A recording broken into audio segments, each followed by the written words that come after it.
যে ভাইরা ওমরা করেছেন আমার সাথে তারা নিশ্চয় লক্ষ্য করেছেন যে আলহামদুলিল্লাহ আমাদের ওমরা খুবই পানির মতো স্মুথ এবং সহজ হয়েছে।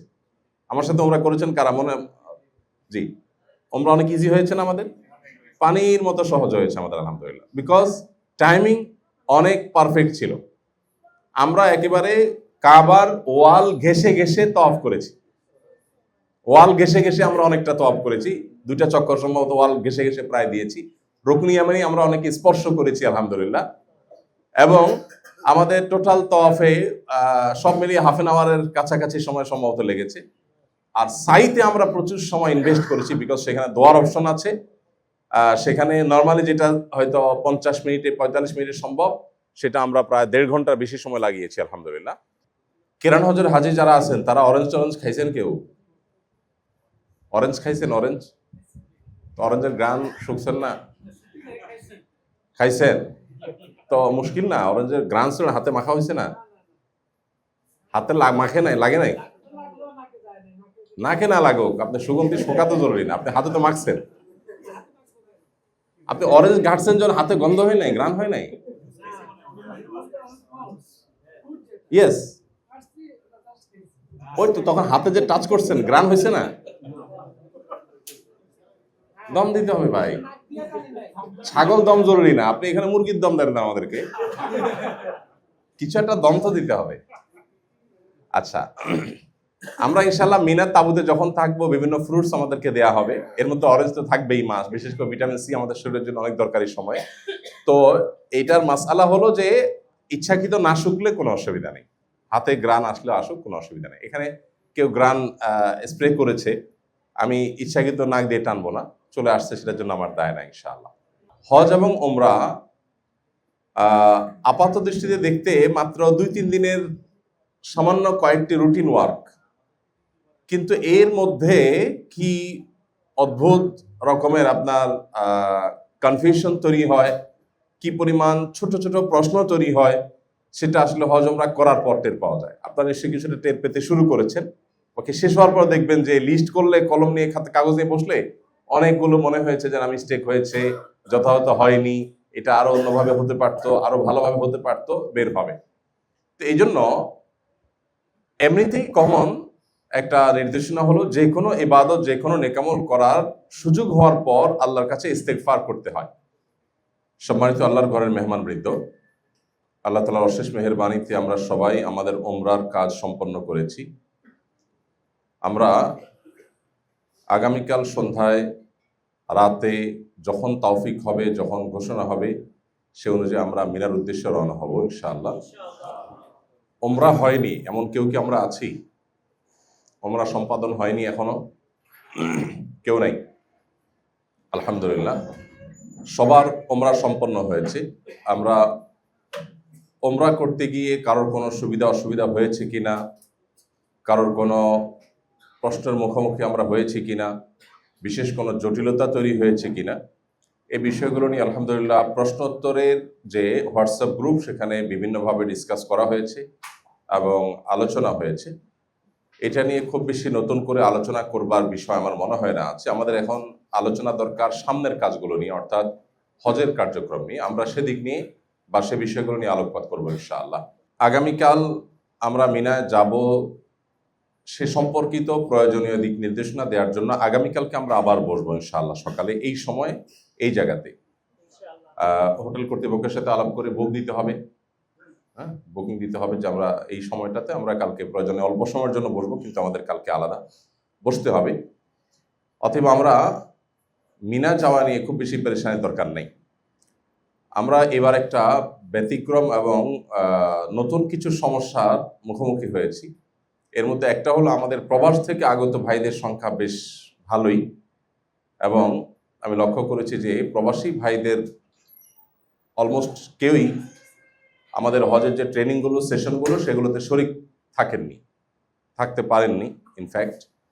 ফলে অনেকে আছেন ভিডিওটা ভালো করে দেখেননি, একই প্রশ্ন বারবার করা হচ্ছে এবং খুব কমন প্রশ্নগুলো করা হচ্ছে। তো এর মানে হলো প্রশ্ন করা তো মুশকিল না, মুশকিল হলো যে পুরো বিষয়টা আপনার কাছে আসলে ক্লিয়ার না। আমরা প্রবাস থেকে যারা আসছি একটু হাত তুলবো মেহরবানি করে, প্রবাসী যারা আছি মাশাআল্লাহ, বিরাট বড় অংশ। জাযাকুমুল্লাহ খাইর। বড় অংশ। প্রবাসী ভাইদের মধ্যে হাতামান কে আছেন যে আমাদের 6.5 ঘন্টার ভিডিও পুরোটা দেখেছেন? হজের যে সেশন ঢাকায় হয়েছিল পুরোটা দেখেছেন? 3, 4, 5, মাশাআল্লাহ, কয়েকজন দেখেছেন। 4 ঘন্টা পর্যন্ত দেখেছেন, এরপর ধৈর্য কুলায় নাই। স্বাভাবিক, ধৈর্য কুলানো কঠিন, আসলে 6 ঘন্টা ভিডিও দেখা সহজ না। মাশাআল্লাহ ভাই, আলহামদুলিল্লাহ। প্রবাসী ভাইরা যারা এখনো হজের যে সেশনটা ঢাকায় আমরা নিয়েছিলাম পুরাটা যাদের দেখার সুযোগ এখনো হয়নি, তারা অনুগ্রহপূর্বক পুরাটা এখন একটু সময় করে ইউটিউবে স্পিড বাড়িয়ে দিয়ে, প্রয়োজনে ডাবল স্পিড দিয়ে আমরা পুরাটাকে শুনে ফেলবো ইনশাআল্লাহ। কারণ ওখানে এমন কিছু বিষয় আছে যে বিষয়গুলো আমাদের জানা থাকা খুবই গুরুত্বপূর্ণ এবং প্রয়োজনীয়, বিদায় সেই জিনিসটা আমাদের জানা থাকা দরকার। আমরা এত কষ্ট করে 6 ঘন্টা 6.5 ঘন্টা সেশনের জন্য কত শত ঘন্টা ব্যয় করা হয়েছে, সেটা কি চিন্তা করলে একটু আমরা অনুভব করতে পারি না?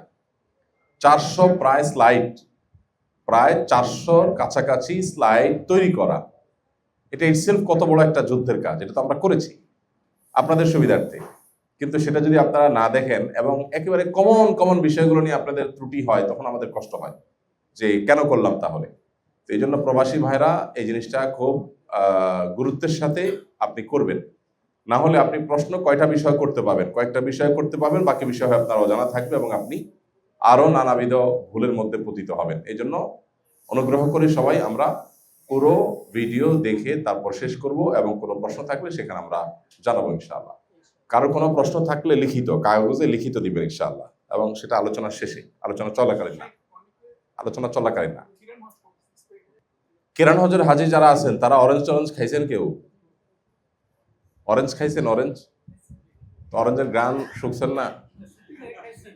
খাইছেন তো মুশকিল না, অরেঞ্জের গ্রান হাতে মাখা হয়েছে না? হাতে মাখে নাই, লাগে নাই? নাকে না লাগুক, আপনি সুগন্ধি শোকা তো জরুরি না, আপনি হাতে তো মাখছেন। আপনি অরেঞ্জ ঘাটছেন যখন হাতে গন্ধ হয় নাই, গ্রান হয় নাই?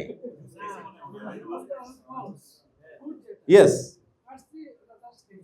ওই তো তখন হাতে যে টাচ করছেন গ্রান হয়েছে না?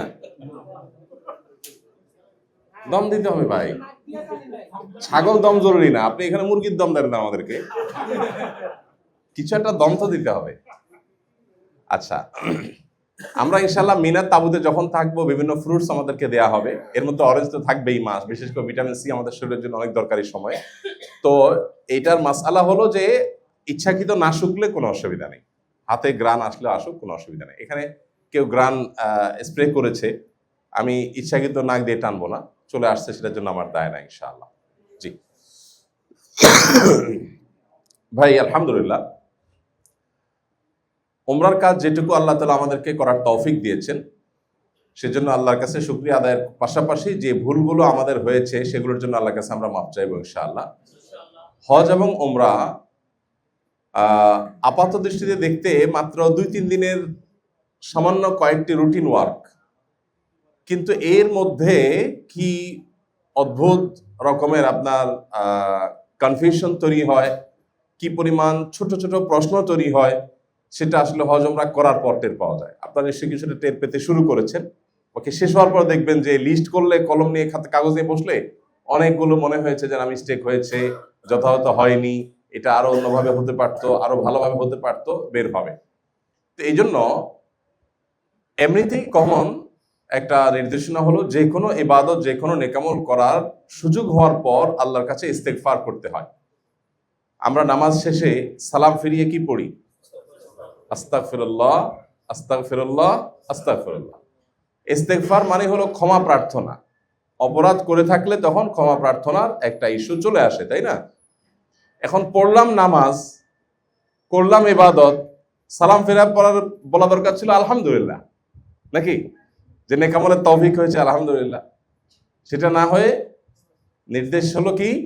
ইস্তেগফার বলার কথা। এর একটি কারণ এটিও যে আমার এই নামাজ পড়তে গিয়ে যে ভুল ত্রুটি হয়েছে তার জন্য আল্লাহর কাছে আমি মাফ চাচ্ছি, ক্ষমা চাচ্ছি।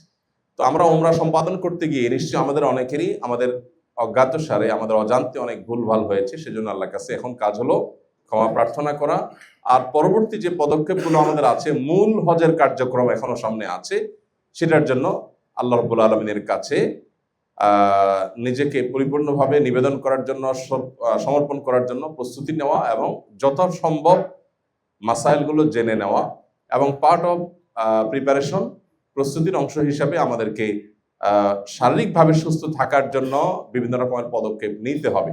অনেকে অনেক বেশি তওয়াফ করে বা একটু বেশি স্ট্রেস নিয়ে অসুস্থ হয়ে যান, এটা যেন না হয় সেটা আমাদেরকে খেয়াল রাখতে হবে। ইতিমধ্যে আমাদের মধ্যে কয়েকজন ভাই অসুস্থ হয়ে গেছেন। আমরা যারা অসুস্থ হয়ে গেছি সবাই তাদের জন্য দোয়া করবো, আল্লাহ আমাদেরকে শেফা দান করুন। আমাদের সহযাত্রী হাজিদের হজ কবুল হওয়ার জন্য, সুস্থ থাকার জন্য, নিরাপদে ফেরার জন্য, ইত্যাদি ইত্যাদি কাজের জন্য আমরা কে কে দোয়া করেছি?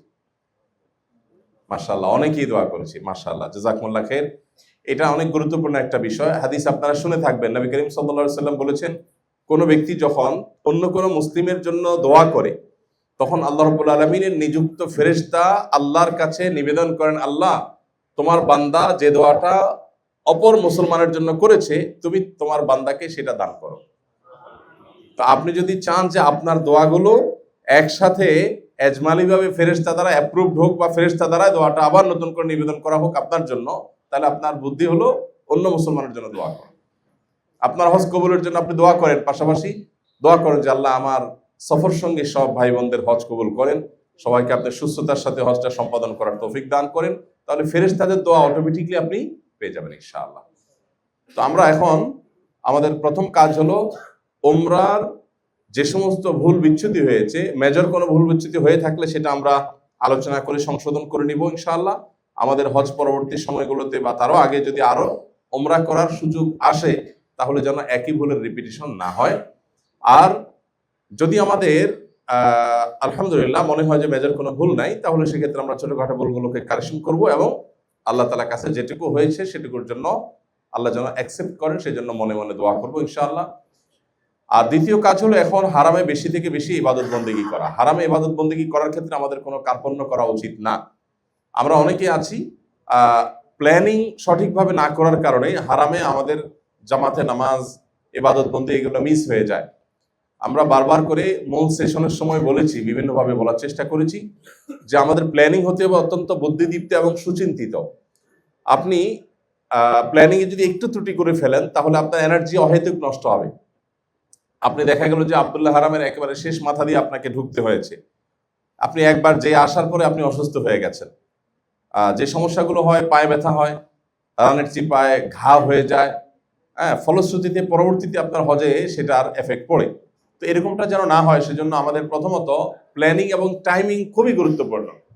হারামের প্ল্যানিং, টাইমিং এই দুইটা জিনিস যদি ঠিক থাকে, তাহলে আপনার কষ্ট অনেকটাই লাঘব হয়ে যাবে এবং আপনার এনার্জি লস হবে না, এনার্জি আপনার কাছে জমা থাকবে ইনশাআল্লাহ। আমরা 5 ওয়াক্ত নামাজ হারামে পড়ার চেষ্টা করব, বিশেষ করে পুরুষরা। মা বোনদের জন্য সেটা নির্দেশিত না। মা বোনরা হোটেলে নামাজ পড়লে আমরা হারামে গিয়ে পড়ে যে সওয়াব পাবো তার চেয়ে বেশি পাবে। অতএব তারা যাবেন হলো তওয়াফের উদ্দেশ্যে, তওয়াফ প্লাস নামাজ। মূল উদ্দেশ্য হবে তওয়াফ, যেহেতু হোটেলে তওয়াফ করা যায় না, বিধায় তারা তওয়াফের জন্য যাবেন। তওয়াফের পাশাপাশি তওয়াফ করতে গিয়ে একসাথে 2 ওয়াক্ত 3 ওয়াক্ত নামাজ পড়ে দেন আসবেন। সবচেয়ে ভালো তাদের জন্য, মা বোনদের জন্য, তারা যদি আসরের পরে চলে যান, কারণ আসর থেকে আবার লম্বা সময়, অথবা এনার্জি থাকলে আসরের আগে চলে যান। আসরের পরে বসে অপেক্ষা করলেন রোদের উত্তাপ কমার জন্য। তওয়াফের জন্য সবচেয়ে ভালো সময় আমি বরাবর বলি এশার নামাজের ঘন্টা দেড়েক পর, ঘন্টা খানিক থেকে ঘন্টা দেড়েক পর তওয়াফের জন্য গুড টাইম।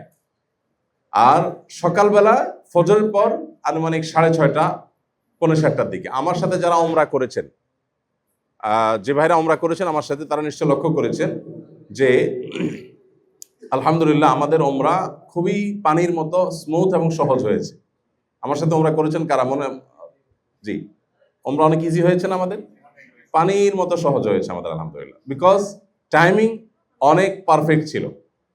আমরা একেবারে কাবার ওয়াল ঘেসে ঘেসে তওয়াফ করেছি। ওয়াল ঘেসে ঘেসে আমরা অনেকটা তওয়াফ করেছি, 2টা চক্কর সম্ভবত ওয়াল ঘেসে ঘেসে প্রায় দিয়েছি। রুকনি ইয়ামানি আমরা অনেকে স্পর্শ করেছি আলহামদুলিল্লাহ। এবং আমাদের টোটাল তওয়াফে সব মিলিয়ে হাফ এন আওয়ারের কাছাকাছি সময় সম্ভবত লেগেছে। আর সাইতে আমরা প্রচুর সময় ইনভেস্ট করেছি, বিকজ সেখানে দোয়ার অপশন আছে। সেখানে নর্মালি যেটা হয়তো 50 মিনিটে 45 মিনিটে সম্ভব, সেটা আমরা প্রায় 1.5 ঘন্টার বেশি সময় লাগিয়েছি আলহামদুলিল্লাহ।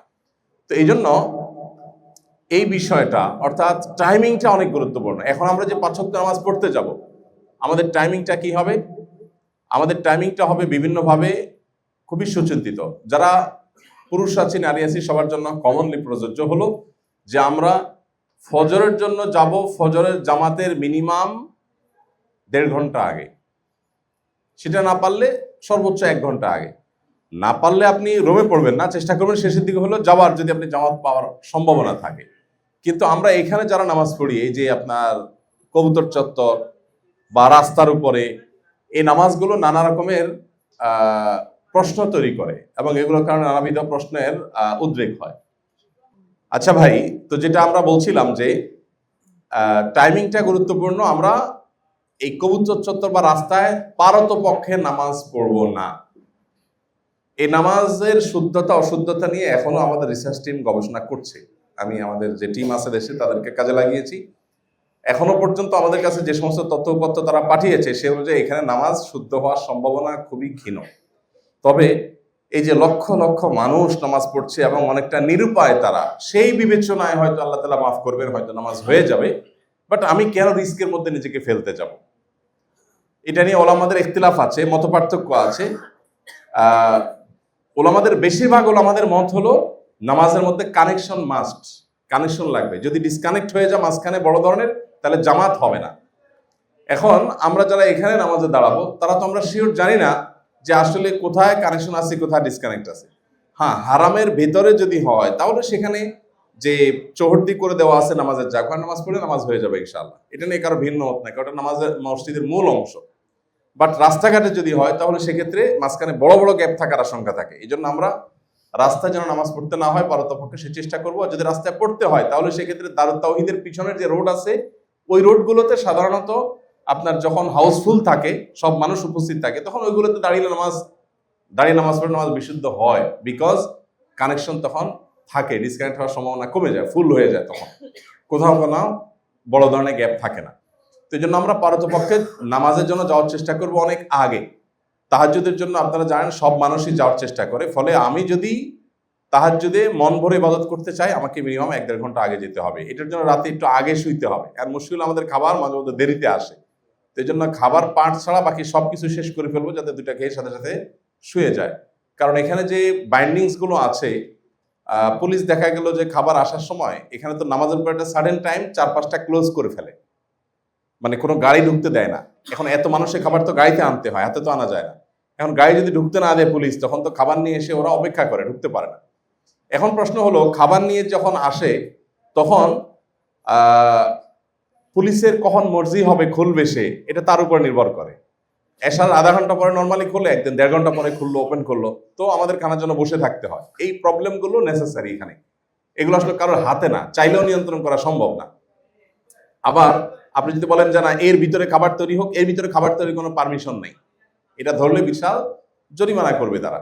কারণ এত হাজিদের জীবন, একসময় প্রচুর মানুষ আগুনে মারা যেত, হজ করতে এসে আগুনে মারা যেত। এই জন্য মিনাতে এখানে তাদের নির্দিষ্ট ফরম্যাটের বাইরে চুলা চালানো, রান্না বাড়া করা, এগুলো একেবারেই কঠিনভাবে নিষিদ্ধ। ফলে দূরে রান্না করে আনতে হয়।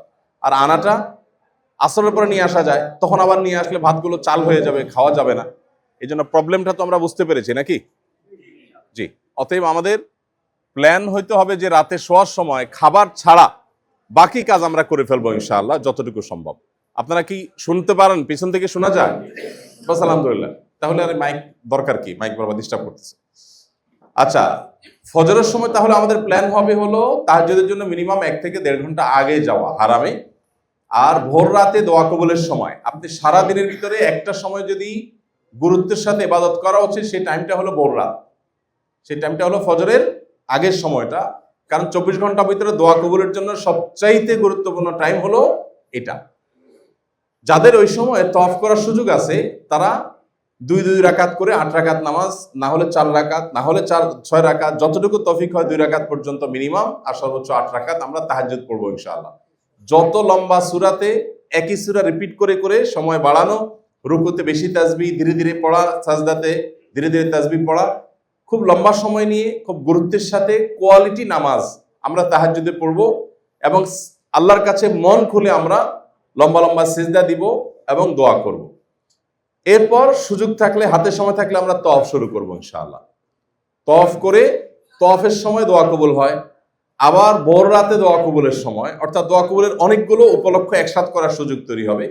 এটা হবে একমাত্র ভোর রাতে। এই জন্য আমরা যে কোনো মূল্যে ভোর রাতে হারামে কাটাবার চেষ্টা করবো ইনশাআল্লাহ। যাদের অনেক বেশি হিম্মত আছে তারা তো সারা রাত হারামে থাকেন। অনেকে এমন আছেন যে আলহামদুলিল্লাহ দিনে ঘুমান, ফজর থেকে জোহর পর্যন্ত ঘুমান, যথেষ্ট 5-6 ঘন্টা সময় পাওয়া যায়, 6 ঘন্টা বেশি সময় পাওয়া যায়। সো রাতভর তিনি হারামে থাকেন, আশপাশে ওয়াশরুম আছে, খাবারের দোকান আছে, টুকটাক প্রয়োজন সারেন, হারামে ইবাদতবন্দি করেন। বাকি হজের আগে আমাদের এই রিস্কটা নেওয়ার দরকার। এটা আমরা হজের পরে যখন ইনশাআল্লাহ সময় আসবে তখন আমরা এই পার্টটা নিতে পারি। রাতে হারামে থাকার অভূতপূর্ণ মজা আছে। যাদের এক্সপিরিয়েন্স নাই তাদেরকে বলছি, রাতে আপনি দেখবেন এশার নামাজের পরপর ভিড় থাকে মাতাফে, বিকজ এশার পর একটা গ্রুপ ঢুকে যায়। এরপরে কিন্তু সবাই খাবারের জন্য হোটেলে চলে আসে। তখন মানে লেস দেন 20% মানুষ হয়তো হারামে থাকে, আর 80% মানুষ চলে আসে। ওই সময় হারামে থাকার একটা আলাদা সুবিধা আছে। আপনি মাতাফে থাকেন, তওয়াফ করেন, এমনি ইবাদতবন্দি করেন, আপনার কেউ ডিস্টার্ব করবে না, কোয়াইট অ্যান্ড সাইলেন্ট পাবেন। এটা রাতের বেলা।